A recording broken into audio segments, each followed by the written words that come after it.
ကဘာဦးကျမ်းခန်းကြီးရှစ်ဖျားသခင်သည်နောအေးမှစ၍အသက်ရှင်သမျှသောတတ္တဝါနောအေးနှင့်အတူသင်္ဘောထဲ၌ရှိသောတရိษံအပေါင်းတို့ကိုအောက်မေ့၍မြေကြီးပေါ်မှလေလာစေတော်မူသဖြင့်ရေငြိမ်လေ၏နက်နဲရာရေပေါက်ရေတွင်းများမိုးကောင်းကင်ပြွန်ဝများကိုစွတ်ပိတ်၍မိုးကိုဆဲစေတော်မူ၏ရေသည်လည်းမြေပေါ်မှအစဉ်အတိုင်းစီးသွား၍အရက်150စေ့သောအခါရုတ်ရော့လေ၏တတမလ18ရက်နေ့တွင်သင်္ဘောသည်အာရရတ်အမည်ရှိသောတောင်ပေါ်မှတင်လေ၏တတမလတိုင်အောင်ရေသည်အစဉ်မပြတ်ရုတ်ရော့၍ထိုလဆန်း1ရက်နေ့တွင်တောင်ထိပ်တို့သည်ပေါ်ကြ၏ထိုမှအရက်40ကြာလျင်နောအေးသည်သင်္ဘောထဲ၌လှုပ်ခဲ့သောပတွင်းပေါက်များကိုဖွင့်၍ကြီးအတကောင်ကိုလွှတ်လေ၏ထိုကြီးအသည်မြေပေါ်မှရေမခမ်းမချောက်မိတိုင်အောင်သွားလာလျက်နေလေ၏တဖန်မြေမျက်နှာပေါ်မှရေကုန်သည်မကုန်သည်ကိုသိခြင်းကဂျိုးတကောင်ကိုလွတ်ပြန်လေ၏မြေတစ်ပြင်လုံး၌ရေရှိသေးသောကြောင့်ဂျိုးသည်ခြေဖြင့်နင်း၍အမောဖြစ်စရာမတွေ့သဖြင့်နောအေးရှိရာသင်္ဘောသို့ပြန်လာလေ၏နောအေးသည်လည်းလက်ကိုဆန့်၍ဂျိုးကိုကန်ယူပြီးလျင်မိမိနေရာသင်္ဘောထဲသို့သွင်းလေ၏တဖန်9ရက်နေပြီးမှထိုဂျိုးကိုသင်္ဘောထဲကလွတ်ပြန်၏ညဦးအချိန်၌ဂျိုးသည်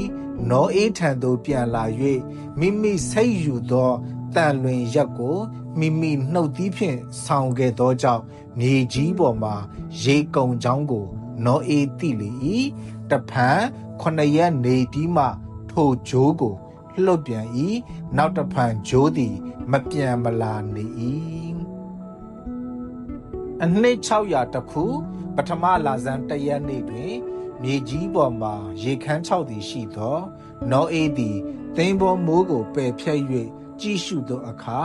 မြေမျက်နှာသွေး6ဆရှိသည်ကိုမြင်၏ဒုတိယလ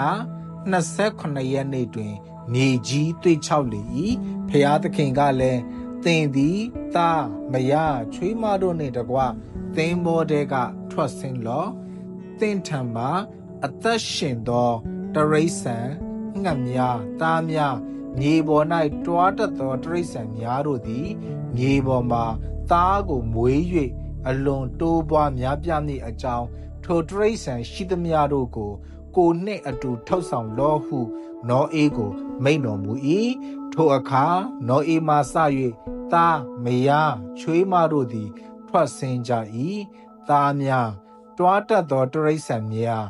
ငှက်များမြေပေါ်မှလှုပ်ရှားတတ်သမျှသောအမျိုးမျိုးအပေါင်းတို့သည်လည်းသင်္ဘောထဲကထွက်ဆင်းကြ၏နောအေးသည်လည်းထာဝရဘုရားအဖို့ယဇ်ပလ္လင်ကိုတည်ပြီးမှစင်ကြယ်သောသားစင်ကြယ်သောငှက်အမျိုးမျိုးတဲကယူ၍ယဇ်ပလ္လင်ပေါ်မှာမီးရှို့သောယဇ်ကိုပူဇော်လေ၏ထာဝရဘုရားသည်လည်းမွှေးကြိုင်သောအနံ့ကိုခံယူ၍ငါသည်နောက်တဖန်လူတို့အတွက်မြေကြီးကိုမကျိန်အကြောင်းမူကားလူတို့သည်ငယ်သောအရွယ်မှစ၍စိတ်နှလုံးအကြံအစီဆိုးကြ၏ငါသည်ယခုတခါပြုပြီးတကဲ့သို့အသက်ရှင်သောအရာရှိသမျှတို့ကိုနောက်တဖန်ဓမ္မခံမြေကြီးမကုန်မီတိုင်အောင်မျိုးစေ့ကျဲရသောကာလအသီးအနှံကိုသိမ်းရသောကာလချမ်းသောကာလပူသောကာလຫນွေကာလဆောင်းကာလမပြတ်ရဟုအမိန့်တော်ရှိ၏ကဘာဦးကျမ်းအခန်းကြီး9ဘုရားသခင်သည်လည်းနောအေးနှင့်သူ၏သားတို့ကိုကောင်းချီးပေးတော်မူ၍သင်တို့သည်များပြားစွာမွေးဖွားလျက်မြေကြီးကိုပြည့်စေကြလော့မြေတရိษံမိုးကောင်းကင်ငှက်အစရှိသောမြေပေါ်မှာလှုပ်ရှားတတ်သမျှနှင့်ပင်လယ်ငါအပေါင်းတို့သည်သင်တို့ရှေ့မှာကြောက်ရွံ့တော်လုံခြင်းသဘောရှိရကြလိမ့်မည်ထိုတရိษံတို့ကိုသင်တို့လက်၌ငါအပ်၏ အသက်ရှင်၍လှုပ်ရှားတတ်သမျှသည်အသီးအရွက်ကဲ့သို့သင်တို့စားเสียဖို့ဖြစ်ရမည်ခတ်သိမ်းသောအရာတို့ကိုသင်တို့၌ငါအပ်ပေး၏သို့တော်လည်းအသက်တည်းဟုသောအသွေးနှင့်တကွအသားကိုမစားရအကယ်၍သင်တို့အသက်တည်းဟုသောသင်တို့အသွေးကိုငါတောင်းမည်လူတရိษံအပေါင်းတို့၌ငါတောင်းမည်ခတ်သိမ်းသောလူတို့၏ညီအကို၌လူ၏အသက်ကိုငါတောင်းမည်အကျဉ်သူသည်လူ၏အသွေးကိုသွန်း၏ထိုသူ၏အသွေးကိုလူလက်ဖြင့်သွန်းရမည်အကြောင်းမူကားဖျားသခင်သည်မိမိပုံတရံနှင့်အညီလူကိုဖန်ဆင်းတော်မူ၏သင်တို့သည်သားကိုဖွား၍များပြားကြလော့မြေပေါ်မှာအလွန်မွေးဖွား၍များပြားကြလော့ဟုမိန့်တော်မူ၏တဖန်ဖျားသခင်သည်နောအေးနှင့်သူ၏သားတို့ကိုမိန့်တော်မူသည်ကားသင်တို့နှင့်၎င်းနောက်ဖြစ်လက်တန့်သောအမျိုးအနွယ်နှင့်၎င်းသင်တို့ထံမှအသက်ရှင်သောတရိษံဒီဟုသောငှက်သားရင်သားရဲရှိသမျှ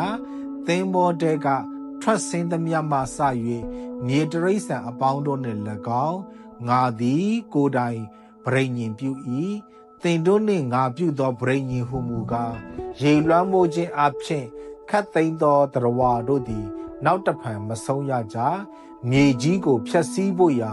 နောက်တဖန်ရေလွှမ်းမိုးခြင်းမရှိရထိုမှတပါငါတဖန်သင်တို့နှင့်သင်တို့ထံမှအသက်ရှင်သမျှသောတရိษံတို့တစ်ဖက်၌သားမြေအစဉ်အဆက်မပြတ်ငါပြုသောပရိညင်ဤလက္ခဏာတတ်သေးဟုမူကားငါဤတတ္တံကိုမိုးတိမ်၌ငါထား၏ထိုတတ္တံသည်မြေကြီးနှင့်ငါပြုသောပရိညင်ဤတတ်သေးဖြစ်လိမ့်မည်ငါသည်မိုးကိုအုံစေသောအခါမိုးတိမ်၌တတ္တံသည်ထင်ရှားလိမ့်မည်ထိုအခါ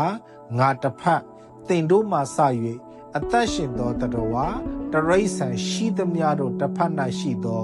ငါဤပဋိညာဉ်ကိုငါအောက်မေ့သဖြင့်ခတ်သိမ်းသောတတဝါတို့ကိုဖျက်ဆီးခြင်းကနောက်တစ်ဖန်ရေလွှမ်းမိုးခြင်းမရှိရ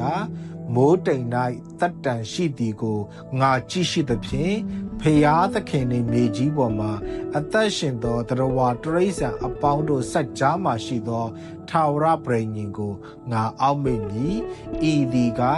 ငါနှင့်မြေကြီးပေါ်မှာရှိသောတတဝါအပေါင်းတို့ဤစัจ जा မှာငါအမြဲဖွဲ့သော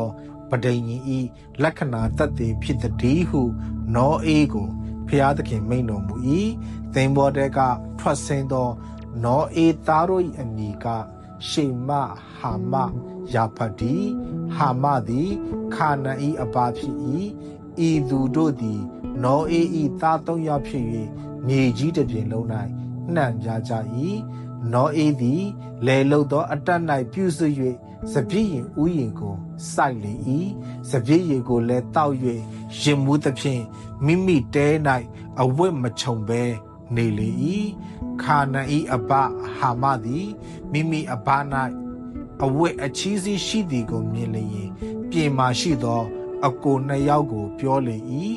ရှေမနှင့်ယာဖတ်တို့သည်အဝတ်ကိုယူ၍ပခုံးပေါ်မှတင်ပြီးလျင်နောက်သို့ဆုတ်သွား၍မိမိအဘ၌အဝတ်အချီးစီးရှိသည်ကိုဖုံးကြ၏သူတို့သည်ပြင်သို့မျက်နှာပြုသောကြောင့်မိမိအဘ၌အဝတ်အချီးစီးရှိသည်ကိုမမြင်ရနောအေးသည်ရင်မူးခြင်းပြောက်၍နိုးသောအခါမိမိ၌သားငယ်ပြုသည်ကိုသိလျင်ခါနန်သည်ကြိမ်ချင်းကိုခံပါစေအကိုတို့ဤကျွန်တို့၌ကျွန်ဖြစ်ပါစေဟုဆို၏တဖန်ရှေမသည်ဖျားသခင်ထာဝရဖျားသည်မင်္ဂလာရှိတော်မူစေတည်းခါနန်သည်ရှေမဤကျွန်ဖြစ်ပါစေဖျားသခင်သည်ယာဖတ်ကိုကျဲစေတော်မူသဖြင့်ရှေမဤတဲတို့တွင်နေပါစေခါနန်မူကားသူဤကျွန်ဖြစ်ပါစေဟုဆိုလေ၏နောအေးသည်ရေလွှမ်းမိုးသောနောက်အနှစ်350အသက်ရှင်၍အသက်ပေါင်း950စေသောအနိစ္စရောက်လေ၏ကဘာဦးကျမ်းအခန်းကြီး30ရေလွှမ်းမိုးသောနောက်နောအေးသားရှေမဟာမယာဖတ်တို့မှဆင်းသက်သော သားစဉ်မြေဆက်တို့ကိုဆိုပေအံရာဖတ်ဤသားကဂေါမာဂောကမာဒန်ယာဝွန်တုပလမေရှထိရတီဂေါမာသားကအာရှကိနယိဖတ်တောကမတီယာဝွန်သားကအေလိရှာတာရှုကိန်တိန်ဒေါဒနိန်တီဤသူတို့သည်လူအမျိုးမျိုးတကြောတနိုင်ငံမြေနယ်တို့ကိုဘာသာအသီးသီးအမျိုးအနွယ်အသီးသီးရှိသည့်အတိုင်းအချင်းချင်းခွဲဝေကြ၏ဟာမသားကကုရှမိဇရိဖုတခါနန်ဒီကုရှသားကသေဘဟာဝိလတပဒယာကမတတေခါဒီယာကမသားကရှေဘဒေဒန်ဒီကုရှသည်သားနှင့်ယောဒကိုလည်းရသည်၏ထိုသားသည်မြေကြီးပေါ်မှာအဦးစွမ်းနိုင်သောသူဖြစ်၏ထာဝရဘုရားရှိမှအားကြီးသောမုတ်ဆိုးဖြစ်၏ထိုကြောင့်စကပုံ၌ကဘုရားရှိနေရောဒအားကြီးမုတ်ဆိုးပြုလုပ်သည်လိုဟုဆက်ဆိုသည်သူ၏နိုင်ငံအဦးကရှိနာပြည်၌ဘာဘူးလုံမြို့အေရမြို့အကတ်မြို့ကာလနေမြို့ဒီထိုပြည်မှအာရှုရိပြည်သို့တွား၍နိနဝေမြို့ယဟောဘုံမြို့ကာလမြို့ကို၎င်း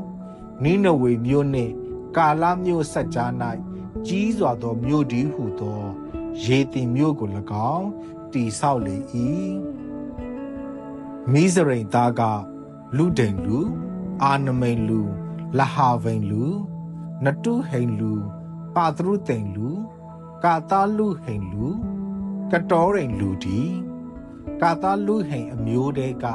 ဖိလိတိလူဖြစ်သည်ခါနန်သားအကြီးကဇီဒုံထိုနောက်ဟေတထိုနောက်ယေဗုတိလူအာမောရိလူဂိရဂါရှိလူဟီဝိလူအာကိလူတိမိလူအာဝဒီလူဇေမရိလူဟာမတိလူဒီထိုနောက်ခါနန်အမျိုးသားအသီးသီးတို့သည်နှံပြားကြလေ၏ခါနန်အမျိုးသားနေရာပြည်နယ်သည်ဇီဒုံမြို့မှဂေရာမြို့ဂါဇာမြို့တိုင်အောင်၎င်းတဖန်တောတုံမြို့ဂေါမာရမြို့အာဒမာမြို့ဇေပိုင်မြို့ကိုလွန်၍လာရှာမြို့တိုင်အောင်၎င်းရှိသည်ဤသူတို့သည်တီးခြားသောအမျိုးအနွယ်တီးခြားသောဘာသာအလိုက်အပြည်ပြည်အတိုင်းတိုင်း၌နေသောဟာမသားများဖြစ်သည်ယာဖတ်ညီဟေပြဲလူအပေါင်းတို့၏အဘရှေမသည်လည်းသားများကိုမြင်လေ၏ရှေမသားကအေလံအာရှုရအာဖာဇလူဒအာရန်ဒီအာရန်သားကဥဇဖူလဂေတာမာရှာဒီအာဖာဇသားရှာလသားဟေဘာဒီဟေဘာဒီလည်းသားနှစ်ယောက်ကိုမြင်လေ၏သားတစ်ယောက်ကဖာလတ်အမည်ရှိ၏အကြောင်းမူကားသူ့လက်ထက်၌မြေကြီးကိုခွဲဝေကြ၏သူ၏ညီကယုတ်တန်အမည်ရှိ၏ယုတ်တန်သားကအာလမောဒတ်ရှေလဟာဇမာဝတ်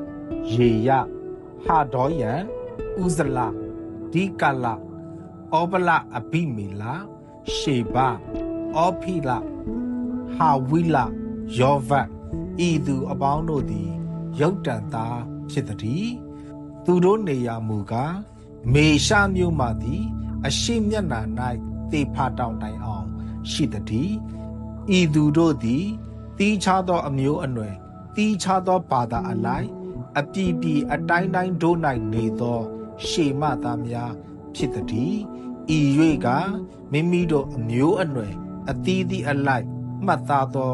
နောဧသားဆွေစဉ်မျိုးဆက်စရင်ပေသည်ထိုသူတို့သည်ရေလွှမ်းမိုးသောနောက်မြေကြီးပေါ်မှာတီးခြားသောတိုင်းပြည်တို့ကိုတည်ထောင်ကြလေ၏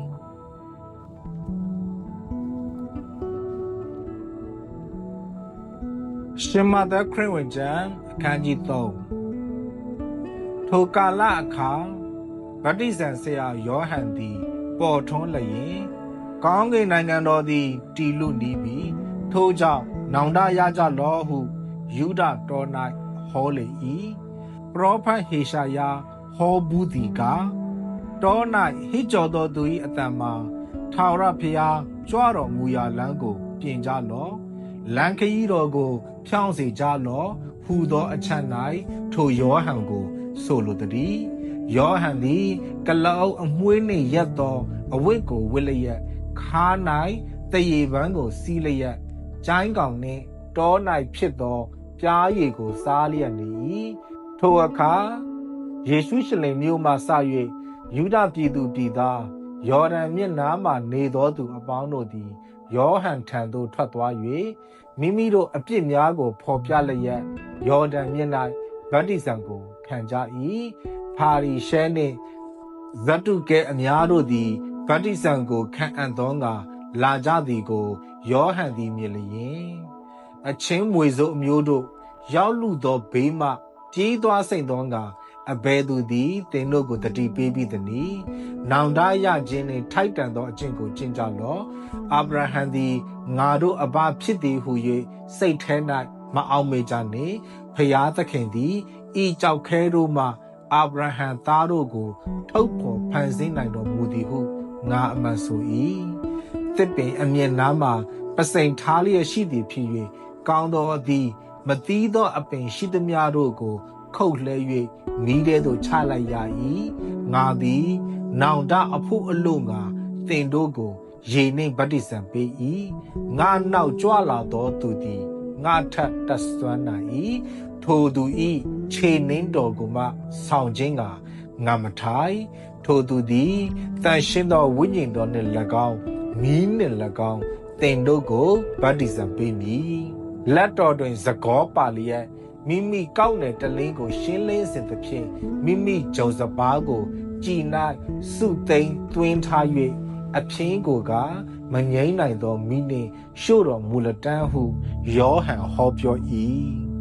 ထိုအခါယေရှုသည်ဗတ္တိဇံကိုခံအပ်သောငါဂါလိလဲပြည်မှယော်ဒန်မြစ်နာယောဟန်ထံသို့ကြွတော်မူ၏ယောဟန်ကလည်းအကျွန်ုပ်သည်ကိုတော်ထံ၌ဗတ္တိဇံကိုခံရမည်အကြောင်းရှိပါသည်ဖြစ်၍ကိုတော်သည်အကျွန်ုပ်ထံသို့ကြွလာတော်မူသလောဟုယေရှုကိုစီးတားလေ၏ယေရှုကလည်းအလုံးစုံသောတရားတို့ကိုအကောင်အစင်ကျင့်သင့်သည်ဖြစ်၍ယခုအခွင့်ပေးပါဟုပြန်ပြောတော်မူ၏ထိုအခါယောဟန်သည်ဝန်ခံလေ၏ယေရှုသည်ဗတ္တိဇံကိုခံတော်မူပြလျင်ရေမပေါ်ထစဉ်တွင်ကောင်းကင်ဖွင့်လိုက်သဖြင့်ဖျားသခင်၏ဝိညာဉ်တော်သည်ဂျိုးငှက်ကဲ့သို့ဆင်းသက်၍ကိုယ်တော်အပေါ်၌နားတော်မူသည်ကိုမြင်ရ၍ဤသူကငါနှစ်သက်မြတ်နိုးရာငါဤချစ်သားပေတည်းဟုကောင်းကင်၏အသံတော်ဖြစ်လေ၏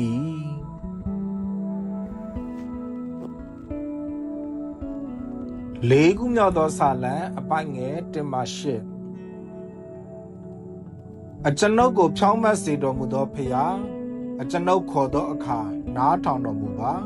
အကျွန်ုပ်သည်ဆင်းရဲစဉ်တွင်ကိုတော်သည်ချမ်းသာပေးတော်မူပါပြီယခုလည်းတနာ၍အကျွန်ုပ်၏ပဌနာစကားကိုနားထောင်တော်မူပါအချင်းလူသားတို့အဘယ်မြကာလပတ်လုံးငါဤဘုံကိုရှုတ်ချကြမည်နီအဘယ်မြကာလပတ်လုံးအနတ္တကိုနှစ်သက်၍မုသားကိုလိုက်ရှာကြမည်နီထာဝရဘုရားသည်မိမိတန်ရှင်းသူကိုရွေးထားတော်မူသည်ကိုသိမှတ်ကြလော့ငါခေါ်၍လျှောက်သောအခါထာဝရဘုရားသည်နားထောင်တော်မူလိမ့်မည်ကြောက်ရွံ့တုန်လှုပ်၍ဒုစရိုက်အပြစ်ကိုရှောင်ကြလော့အိယာပေါ်မှာကိုယ်စိတ်နှလုံးနှင့်ဆွေးနွေးစဉ်းစား၍တိတ်ဆိတ်ခြင်းရှိကြလော့တရားသဖြင့်ရစ်ပူဇော်၍ထာဝရဘုရားကိုကိုးစားကြလော့ကောင်းမွန်သောအရာကိုငါတို့အားအဘယ်သူပြမည်နည်းဟုမေးတတ်သောသူအများရှိပါသည်ဖြစ်၍အိုးထာဝရဘုရားမျက်နှာတော်အလင်းကိုအကျွန်ုပ်တို့အပေါ်မှာပေါ်ထွန်းစေတော်မူပါသူတို့၌ဆန်စပါးစပြည့်၍ပေါ်များ၍သူတို့ဝမ်းမြောက်ခြင်းရှိသည်ထက်အကျွန်ုပ်ကိုတာ၍ဝမ်းမြောက်စေတော်မူ၏ငြိမ်ဝတ်စာအိပ်၍ပျော်ပါမည်အကြောင်းမူကားအကျွန်ုပ်သည် လုံခြုံစွာနေရသောအခွင့်ကိုကိုတော်အရှင်ထာဝရဘုရားသာလေအခွင့်ပေးတော်မူ၏အကြောင်းမူကားအကျွန်ုပ်သည်လုံခြုံစွာနေရသောအခွင့်ကိုကိုတော်အရှင်ထာဝရဘုရားသာလေအခွင့်ပေးတော်မူ၏